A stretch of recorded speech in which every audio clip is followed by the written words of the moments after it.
हेरले येथील 45 वर्षीय व्यक्ती बेपत्ता, बहिणीचं कळकळीचं आवाहन।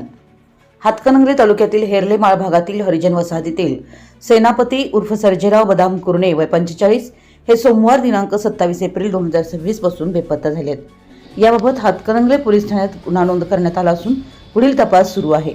नातेवाईकांनी दिलेल्या माहितीनुसार संबंधित व्यक्ती काही प्रमाणात मानसिक अस्वस्थतेचा त्रास असलेली असून ते मागील 4 वर्षापासून दररोज सकाळ संध्याकाळ हेरले येथून चोकाक येथे त्यांची बहीण आशा तानाजी कांबळे यांच्या घरी जेवणासाठी जात होते। त्यांच्या हातात नेहमी कचरा गोळा करण्याची पिशवी असायची आणि ते पायीच प्रवास करत असत। दिनांक 27 एप्रिल रोजी सकाळी 8 वाजता ते नेहमीप्रमाणे जेवणासाठी आले होते। त्यानंतर सुमारे 9 वाजता ते निघून गेले। मात्र त्यानंतर ना ते घरी परतले ना ते पुन्हा बहिणीकडे आले। तेव्हापासून ते बेपत्ता आहेत। त्यांचा रंग गव्हाळ, उंची अंदाजे 5.5 फूट, केस आणि दाढी वाढलेली, डोक्यावर टोपी, अंगात साधे कपडे व अर्धी पॅन्ट तसेच हातात कचऱ्याची पिशवी असा त्यांचा बांधा आहे।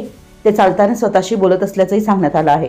दरम्यान त्यांची बहीण आशा तानाजी कांबळे यांनी कळकळीचं आवाहन करत कुठेही असशील तिथून घरी परत ये, आम्ही वाट पाहत आहोत अशी भावनिक विनंती केली आहे।